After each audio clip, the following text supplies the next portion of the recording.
আজকের এই ভিডিওতে আমরা কথা বলবো যে এই আজকের এই ডেটে দাঁড়িয়ে IIBF Indian institute of banking and ফাইন্যান্সের সার্টিফিকেট আপনি কিভাবে পাবেন, একদম সঠিক পদ্ধতিতে কিভাবে রেজিস্ট্রেশন করবেন, টাকা কত আপনার খরচ হবে এবং এটা করতে গিয়ে আপনার কি কি সমস্যা হতে পারে, কোশ্চেন পেপার কি কি আপনার জানা উচিত বা আপনি এক্সাক্ট কিভাবে 100% পাস করতে পারেন বা পাস মার্ক কত, এই ধরনের তথ্য আপনাকে এই ভিডিওতে জানাবো। তার সাথে সাথে এটাও জানাবো যে আগে আইআইবিএফ এর যে সিস্টেম ছিল সেই সিস্টেমের সাথে এখনকার সিস্টেম কত বদলেছে।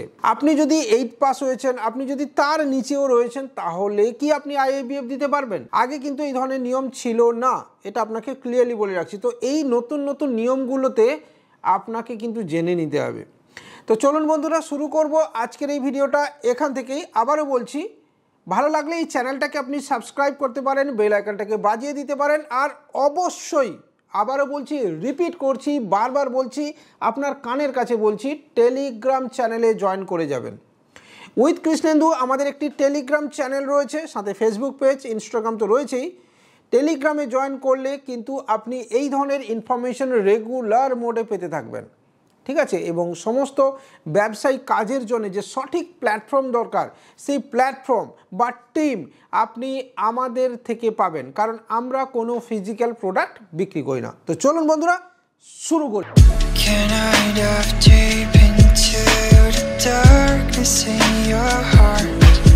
শুরুতে এক ঝলক আইআইবিএফ এর ফুল ফর্ম বলে দিই।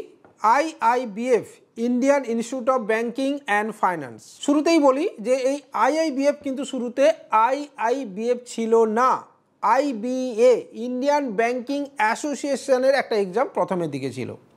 মজার বিষয় হলো আজকের ডেটে বহু ইউটিউবার এটাকে নিয়ে মানে কামড়াকামড়ি করা শুরু করে দিয়েছে, প্রত্যেক দিন ভিডিও বানানো শুরু করে দিয়েছে। কিন্তু মজার বিষয়, গত 3 বছরে আইআইবিএফ সম্পর্কে বলতে গেলে একবার করে ভাবতো যে আইআইবিএফ কি।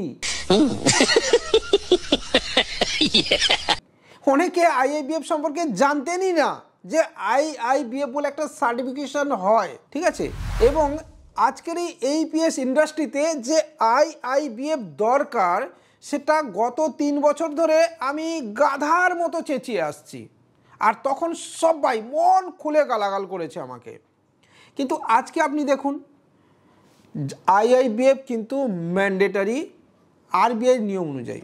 তো প্রথমে আইবিএ ছিল, তারপরে আইআইবিএফ হলো, এবং তখন থেকে এই 957 টাকার বিনিময়ে আপনি কিন্তু আইআইবিএফ অ্যাপ্লাই করতে পারতেন। এবং তখন প্রথমে কলকাতা বা বিভিন্ন সল্টলেকের যে অফিস রয়েছে বা খড়গপুরের যে অফিস রয়েছে, এনএসসিআইটিও যেখানে হয়, এলআইসির এক্সাম হয়, সেখানে গিয়ে পরীক্ষা দিতে হতো। ইনফ্যাক্ট আমি নিজে কলকাতাতে গিয়েও পরীক্ষা দিয়ে এসেছি, ঠিক আছে? আমারও কিন্তু আইআইবিএফ সার্টিফিকেশন রয়েছে।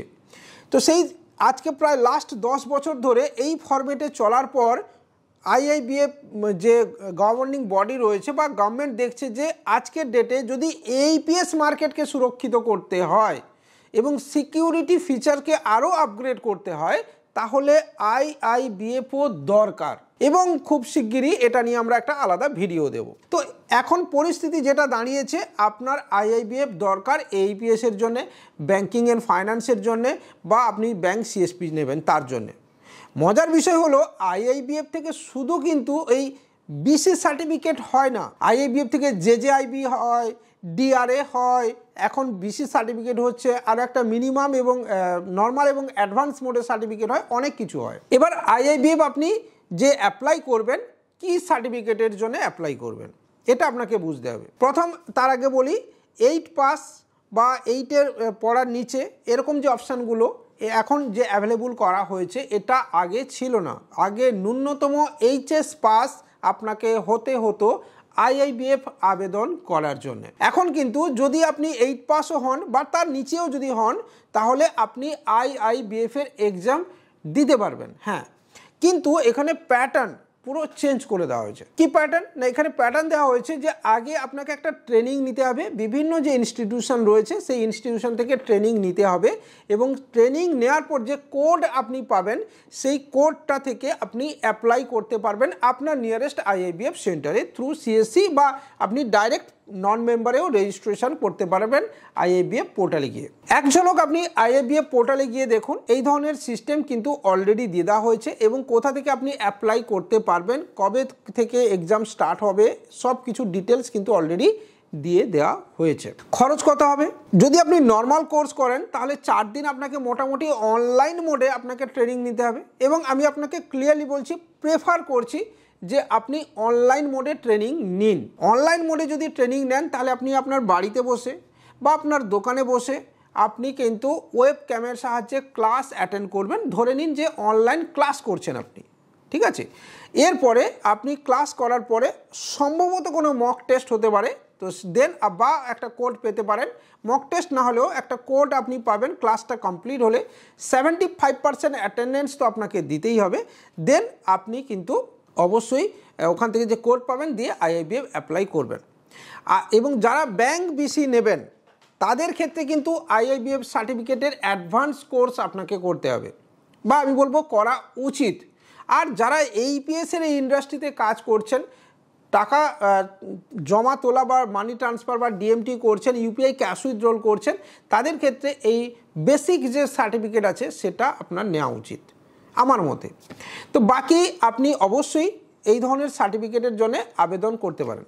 আর এই প্রসঙ্গে বলি, আমরা গত 3 বছর ধরে এই কাজের ওপরে স্পেশালাইজড টিম রয়েছে। আপনি যদি আইআইবিএফ আবেদন করবেন ভাবছেন, ট্রেনিং কিভাবে নেবেন, কোশ্চেন কিভাবে আসে, পুরো মক টেস্ট কিভাবে দেওয়া উচিত বা পড়াশোনাটা কিভাবে করা উচিত, এই বিষয়ে আপনাকে এক্সাক্ট গাইড করতে পারবো।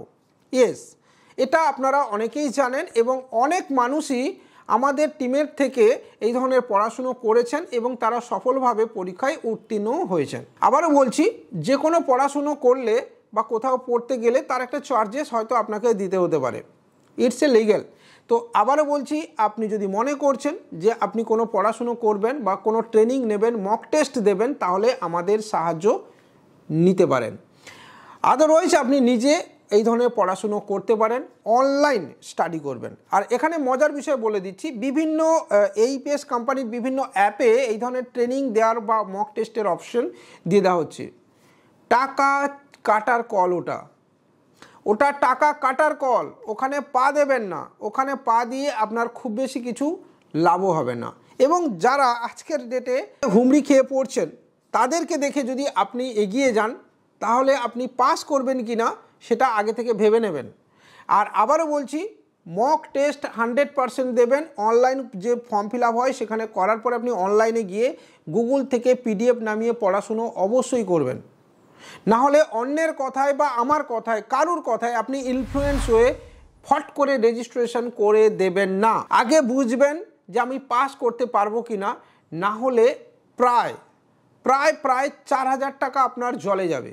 হ্যাঁ, কারণ আপনার প্রায় 2200 টাকার কাছাকাছি যাবে আপনার ট্রেনিং মডিউলের জন্যে, 1000 টাকা যাবে আপনার এক্সামের জন্য, মানে 957 টাকা। এবং এছাড়াও আপনার একটা যদি সেন্টারে যাওয়া আসা একটা টাইম হিসেবে ধরি, আরও 1000 টাকা আপনার কস্ট হয়তো চলে যাবে এসবের জন্যে। তাহলে সেক্ষেত্রে আপনি 4000 টাকা খরচ করে ফেলার আগে একটুখানি ভেবে নেবেন যে আপনি ওয়ান টাইম ওয়ান স্লটে বা একবারে ফার্স্ট চান্সে আপনি পাস করবেন কি না, এটা আপনার ভেবে নেওয়া উচিত। দেন আপনি পা বাড়ান, ঠিক আছে? এবং পুরো প্রিপারেশন কমপ্লিট হওয়ার পরে অবশ্যই পা বাড়াবেন। এটা হচ্ছে আইআইবিএফের এই পরিস্থিতি। এবং যারা ডিআরএ ডেবিট রিকভারি এজেন্ট বা যারা ব্যাংকের লোন রিকভারি এজেন্ট হিসেবে পরীক্ষা দিতে চান তারাও দিতে পারেন, জেজেআইবিও দিতে পারেন। বিভিন্ন ধরনের এক্সাম রয়েছে আইআইবিএফের অপশানে, সেখান থেকে আপনি এই ধরনের এক্সামও কিন্তু দিতে পারেন। দেখুন, আজকের ডেটে সরকার দেখে নিয়েছে যে আইআইবিএফের যে গুরুত্ব রয়েছে সেখানে গভর্নমেন্ট একটা আর্নিংয়ের জায়গা দেখে নিয়েছে। এবং অনেকেই বলছেন যে সৎ, এটা কমপ্লিটলি ভুল। একটা 10 বছর ধরে চলা সিস্টেমকে পরিবর্তন করার কিন্তু প্রয়োজন গভর্নমেন্টের ছিল। তো সেখানে গভর্নমেন্ট সেই সিস্টেমকে পরিবর্তন করেছে। এবং আজকের ডেটে এইপিএসের এই ইন্ডাস্ট্রিকে বাঁচাতে গেলে বা এইপিএসের এই জায়গাকে সুরক্ষিত করতে গেলে আপনাকে আইআইবিএফ রাখতে হবে। এটাও একদম পার্মানেন্টলি পাকাপাকি হয়ে গেছে। আশা করছি আপনাদের এই ভিডিও ভালো লাগছে। লাইক করতে ভুলবেন না। আর আইআইবিএফ সম্পর্কিত আপনার যদি কোনো বক্তব্য থাকে, আপনি আমাদের যে টিমের যে নাম্বার রয়েছে তাদের সঙ্গে ডিসকাশন করতে পারেন, জানতে পারেন পুরো বিষয়টা কিভাবে আপনি এই ধরনের একটা অ্যাপ্লাই করবেন এবং সঠিক পদ্ধতিতে আপনি কিভাবে অ্যাপ্লাই করবেন সেই বিষয়ে আমাদের থেকে মতামতও আপনি নিতে পারেন। আর আবারও বলছি, চ্যানেলটাকে ভালো লাগলে সাবস্ক্রাইব করতে পারেন এবং এটা ভেবে নিন যদি আপনি APS এর আইডি নিতে চাইছেন তাহলে আপনাকে IIBF কিন্তু দিতে হবে। আজকের মতো এই ভিডিওটা এখানেই শেষ করছি। IIBF সংক্রান্ত যদি আপনার মনে কোনো কোশ্চেন এসে থাকে তাহলে অবশ্যই নিচে কমেন্টে দিতে ভুলবেন না। হ্যাঁ, আর একটা প্রশ্ন অনেকেই করেছেন, যারা আগে পরীক্ষা দিয়ে দিয়েছেন তাহলে কি তাদেরকে আবার পরীক্ষা দিতে হবে? এক কথায় উত্তর হলো না। যাদের হাতে সার্টিফিকেশন রয়েছে, স্কোর কার্ড রয়েছে, তারা কিন্তু আর দ্বিতীয়বার পরীক্ষায় আবেদন করবেন না। যদি আপনার স্কোর কার্ড রয়েছে তাহলে অ্যাজ পার দ্য রুলস 90 ডেজের মধ্যে আপনার কাছে IIBF সার্টিফিকেট আপনার ইমেলে এসে কিন্তু পৌঁছে যাবে। সেখান থেকে আপনি ডাউনলোড করে নেবেন এবং আপনি যে পোর্টালে কাজ করছেন বা গভর্নমেন্টের যে পোর্টালে কাজ করতে চাইছেন সেখানে আপলোড করে দেবেন। ভিডিও এখানেই শেষ করছি। ভালো লাগলে আমাদের সাথে এবং পাশে থাকবেন। ম্যান্ডেটরি টেলিগ্রাম চ্যানেলে জয়েন করতে ভুলবেন না। ধন্যবাদ।